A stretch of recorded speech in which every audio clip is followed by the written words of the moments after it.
My daughter changed the locks on the house I built with my own hands while I was sitting in the hospital chapel praying for her mother. I found out when I came home that evening and my key wouldn't turn. That same night, I made one phone call, and everything she thought she owned started to disappear. My name is Lloyd Mercer.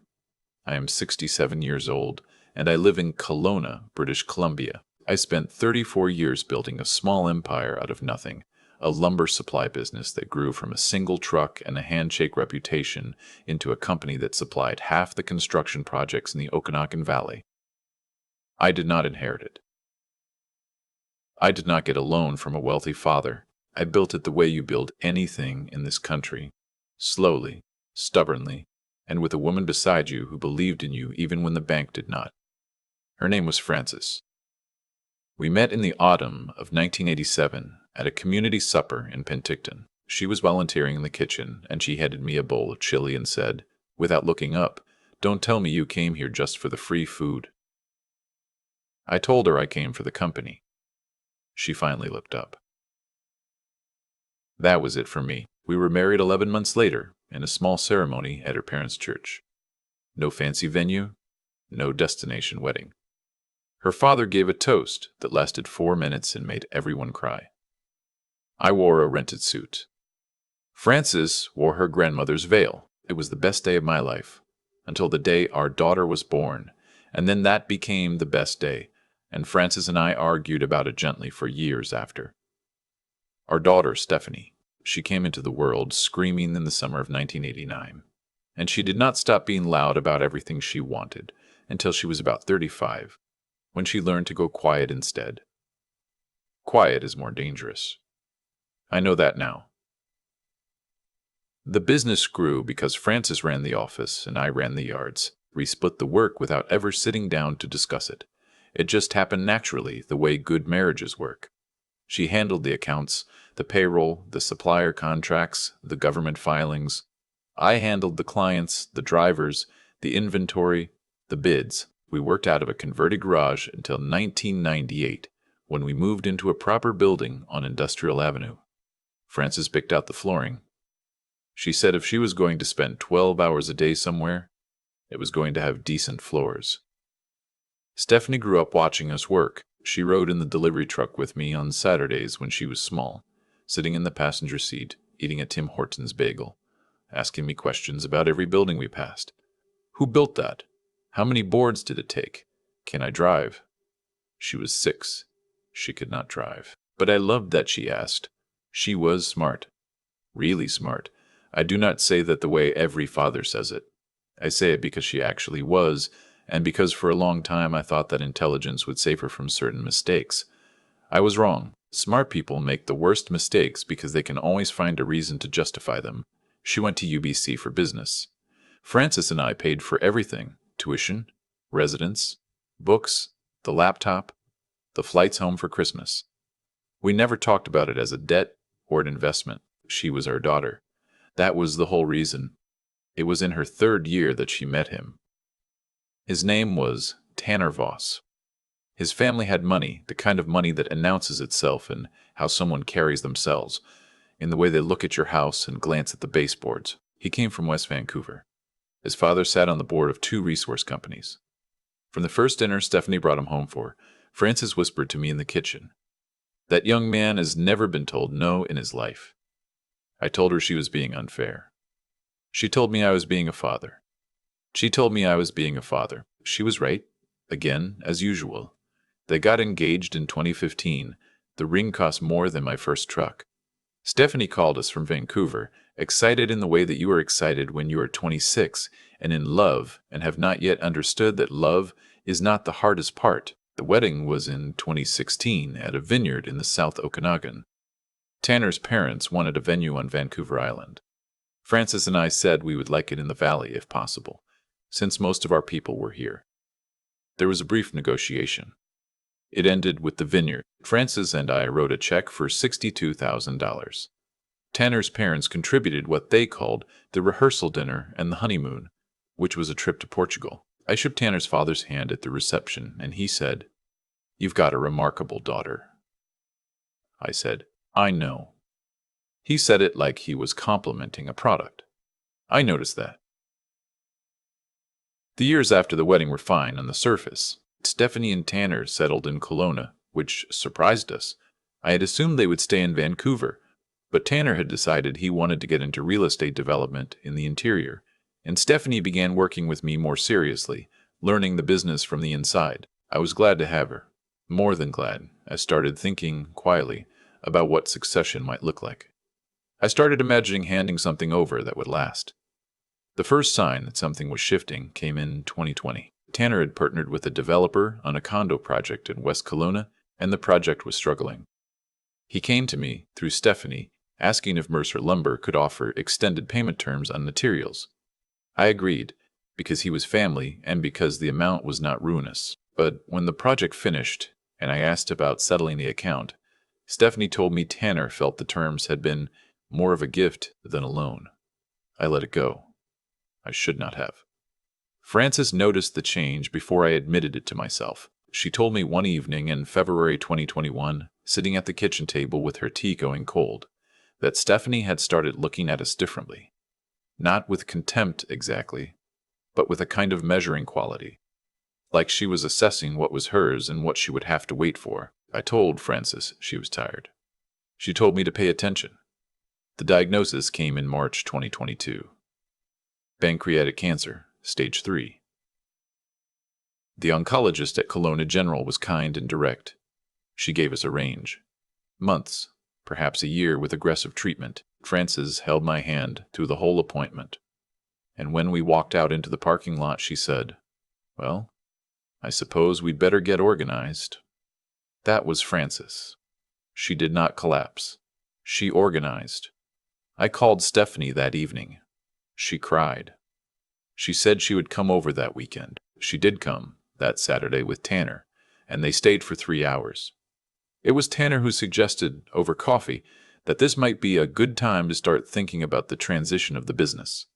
Frances heard it from the kitchen. She came out and set a plate of shortbread on the table and said, very pleasantly, "There's plenty of time for that." The subject was dropped. But it had been raised. The months that followed were the hardest and most sacred of my life. I gave everything I had to Frances. Every morning, every appointment, every bad night when the medication made her sick and she could not sleep. I took a leave from the business and handed day-to-day operations to my operations manager, a man I had trusted for 16 years named Phil Garrett. Stephanie was supposed to be taking on more responsibility. She was there, physically, some of the time. But there were weeks when we would not see her. Tanner had a new project. There were commitments. There were always commitments. Frances asked for her near the end, not in an accusatory way. Frances never asked for things with an edge. She just said one afternoon in November, lying in the hospital bed we'd set up in the living room, "I'd like to see Stephanie." Not for anything particular, just to see her. I called. Stephanie came 2 days later. She sat with Frances for 40 minutes. I stayed in the kitchen. "I don't know everything," they said. When Stephanie left, she hugged me in the hallway and said, "She seems okay." Frances was not okay. She was dying. I didn't say that. Frances died on the 14th of January, 2023. I was beside her. I had been awake for 31 hours. When it was over, I sat with her for a long time before I called anyone. Then I called Stephanie. Then I called Phil. Then I called my brother in Calgary. In that order, Stephanie arrived within the hour, and she was genuinely broken, I believe that. Whatever had grown cold in her toward me had not reached her love for her mother. She sat on the couch and could not speak for a long time. Tanner rubbed her back. He had his phone on the cushion beside him. The week after the funeral was when things began to move. I noticed small things first. A conversation between Stephanie and Tanner that stopped when I walked into the room. A call from my accountant saying Stephanie had requested a full financial summary of Mercer Lumber's assets. A visit from a lawyer I had never met, a man named Blaine Hooper, who arrived at the house 4 days after we buried Frances and introduced himself as the family's legal advisor on estate matters. I had never hired him. I asked Stephanie about it. She said Tanner had found him. She said it would be good to have someone coordinating things. 2 weeks after the funeral, Stephanie asked me to come to the office for a meeting. She said she wanted to discuss the future of the business. I went. I sat in the chair across from the desk that had been mine for 20 years. Blaine Hooper was there with a briefcase.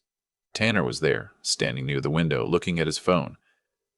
Stephanie told me that she and Tanner had been thinking carefully about the company's direction, that the lumber supply model was legacy infrastructure, and the real growth was in development and project management. That she wanted to steer Mercer Lumber toward becoming a holding company for their real estate interests. She used language she had not used a year ago. She spoke about asset restructuring and generational transfer and reducing exposure. Tanner nodded at all of it.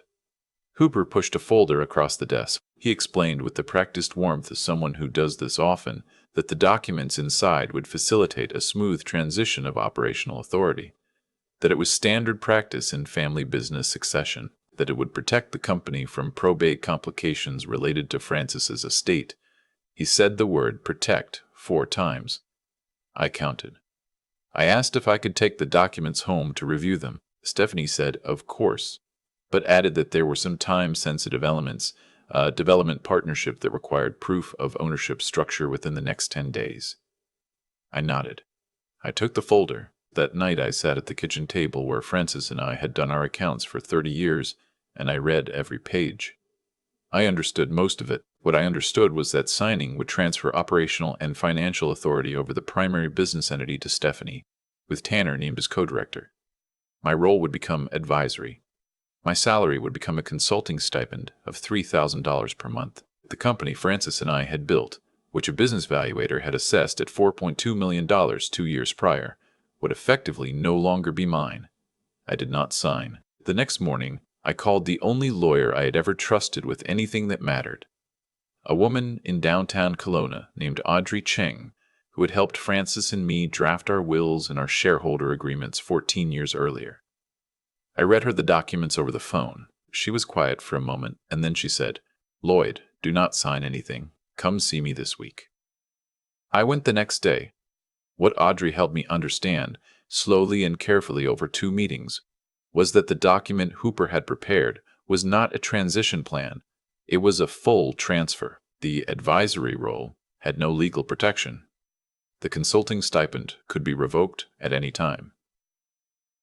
There was a clause, buried in Schedule C, that would have given Stephanie and Tanner the authority to sell the company's primary assets without my consent. Audrey said, "If you had signed this, you would have owned nothing but the name on the door." I asked her what I should do. She told me to let her handle it. What Stephanie and Tanner did not know, what I had not told anyone except Francis and Audrey, was that 14 years ago, Francis and I had made a decision that felt, at the time, like excessive caution. Francis had insisted on it. She had read something about family business disputes, and she had come to me one Sunday morning with that look she got when she had already decided something, and was now informing me of her decision. She said we needed to put a significant portion of our assets into a structure that was separate from the operating company, a family trust managed by Audrey, with Francis and me as beneficiaries during our lifetimes. She said, "I hope we never need it, but I want it there." We had done it quietly. The trust held the property on Industrial Avenue, the building the business operated from, which we owned outright. It held 2 rental properties in West Kelowna. It held a portfolio of provincial bonds and dividend stocks that had grown by January 2023 to just over $2 million. The operating company, Mercer Lumber, paid rent to the trust for the use of the building. Stephanie, who had worked in the business for years, had no idea the building was not owned by the company. It appeared as a line item on the lease schedule. No one looks at lease schedules unless they are looking for something. Audrey called Blaine Hooper. She explained that any transaction involving the operating company would require a renegotiation of the building lease with the trust, which she administered, and that as trustee she was not in a position to approve such terms on the proposed timeline. She also sent a formal letter noting several irregularities in the succession documents that would require legal clarification before any signing could proceed. Hooper called me directly, once, to say there must be a misunderstanding. I told him to contact Audrey. 3 days later, Stephanie came to the house. Not with Tanner. Alone, which was unusual. She sat across from me in the living room, Francis's living room, still smelling faintly of the candles Francis liked. And she told me that I was making things difficult, that she was only trying to protect what her mother had built, that I was being emotional because of grief, and that Hooper was simply trying to help. I asked her one question. I asked her why she had changed the locks on the house. She hadn't expected that. I saw it on her face, 2 weeks after Francis died. While I had been staying with my brother in Calgary for a few days at his insistence, Stephanie had arranged for a locksmith to come to the family home. My home. The house Francis and I had bought in 1994 and renovated twice. When I returned from Calgary and found my key did not work, I had stood at my own front door for a full minute before I understood what had happened. I called a locksmith myself that evening and had the locks changed back. I did not mention it to Stephanie. I saved the locksmith's invoice and the date. She said the locks had been changed for security because she was worried about the house being empty. I told her the house had not been empty. I had only been in Calgary for 4 nights, and she had a key, and she had not mentioned any concern about security at any point prior to me leaving or returning. She said she had been trying to help. I told her I understood. I did not tell her what I was planning. What happened over the next 4 months happened quietly, which is how real consequences usually arrive. Audrey's office sent formal notice to the operating company that the building lease would not be renewed under current terms, and that a market rate rent review had been initiated effective the next quarter. The new rate was significantly higher than what Mercer Lumber had been paying, because what Mercer Lumber had been paying had always been below market, a quiet subsidy Francis and I gave ourselves. At market rates, the company's margins looked very different on paper. The 2 development projects Tanner had used the company's credit line to back, projects I had quietly guaranteed to the operating company without fully understanding what I was signing in the chaos of Francis's illness. Those guarantees were reviewed by Audrey and found to have procedural deficiencies. They could not be enforced without my explicit reauthorization. I did not reauthorize them. The credit line itself, which ran through a business account that still required my signature for changes above $50,000, was frozen pending a shareholder review that Audrey advised me to request. Without that credit line, Tanner's West Kelowna condo project, which he had told investors was fully financed, was not fully financed. I did not do any of this out of pure revenge, though I would be lying if I said there was nothing satisfying in the precision of it. I did it because Francis and I had spent 34 years building something real, and I was not prepared to let it be stripped away by a son-in-law who had never laid a 2x4 in his life, and a daughter who had learned to look at her parents' work as an inheritance rather than a gift. Stephanie called me in April. Her voice had a quality I had not heard since she was a teenager and had broken something expensive and knew she had to confess. She said she needed to talk. I said she could come to the house. She came without Tanner. Again, she sat in the kitchen, and she was honest in a way she had not been since before the wedding, I think. She told me she knew things had gone wrong. She told me Tanner's projects were in serious trouble and that they were frightened. She told me she had let him push her in directions she was not comfortable with, and that she was sorry for the locks, and for Hooper, and for the meeting at the office. She cried. Real tears, not performance. I know the difference with her. I have known her since she weighed 8 pounds and 3 ounces. I let her cry. I did not comfort her immediately, because some things need to be felt fully before they can be learned. Then I told her the truth about the trust, about what Francis had built, about why. I told her that her mother had loved her completely, and had also seen clearly, and that those 2 things are not in contradiction. I told her that Francis had spent months during her illness writing letters, to me, to Stephanie, to a few people she loved, and that in her letter to Stephanie she had said, "The only thing I ask is that you choose your father over your fear. He is worth more than anything we own." Stephanie asked me what I was going to do with the trust. I told her what Francis and I had always planned to do with it eventually, that a significant portion was already earmarked for the Francis Mercer Community Housing Fund, a project I was developing with a non-profit in Kelowna to build 12 affordable rental units for working families in the North End. That the building on Industrial Avenue would eventually be donated to the fund as well, once I was ready to step back, that what Frances and I had made was never only for us.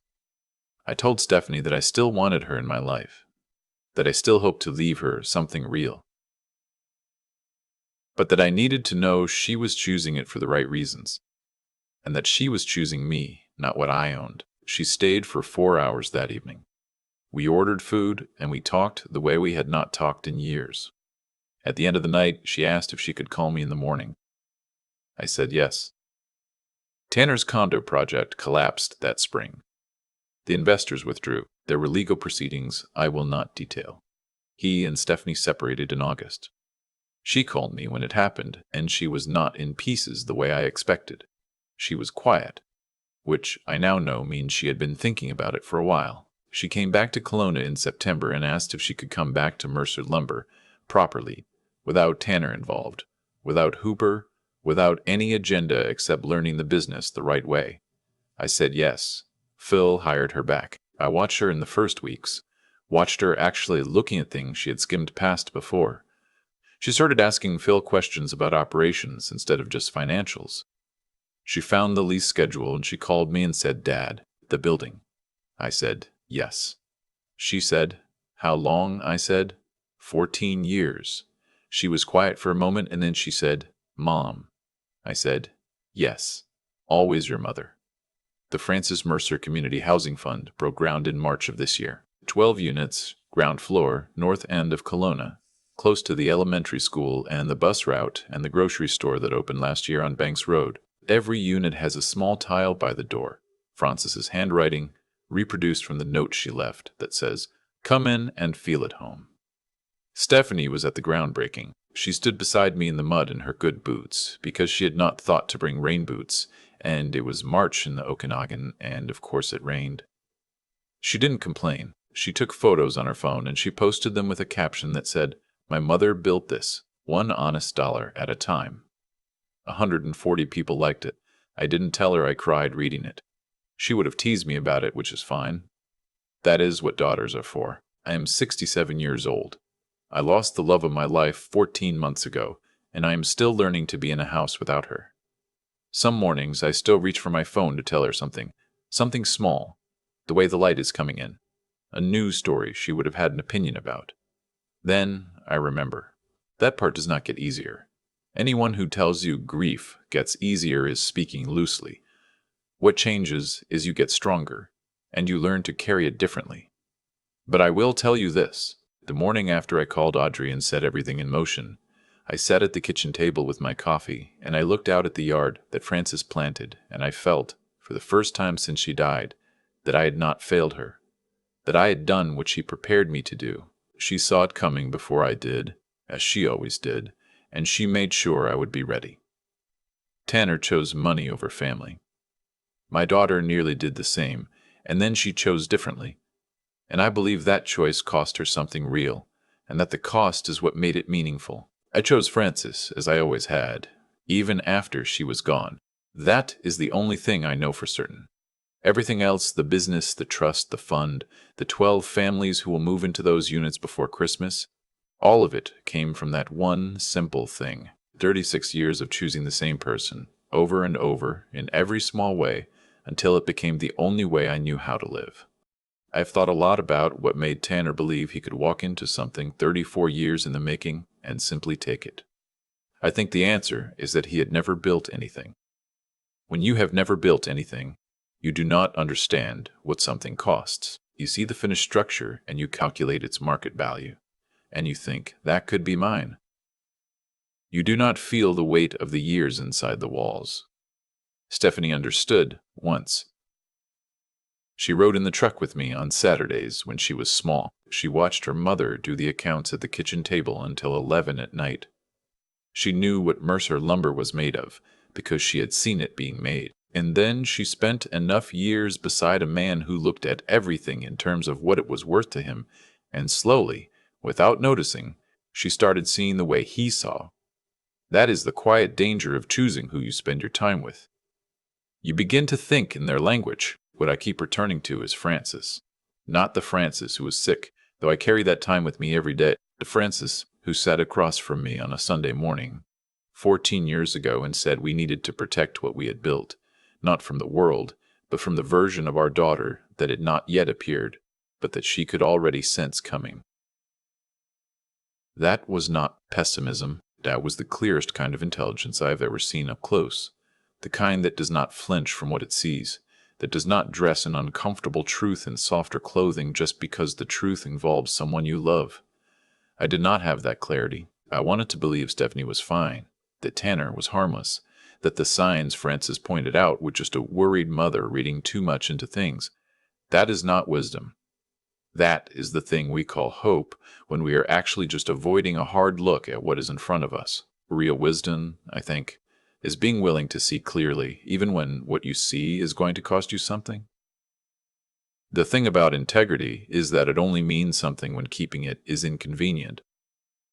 It is easy to be honest when honesty costs you nothing. It is easy to be patient when you are not afraid.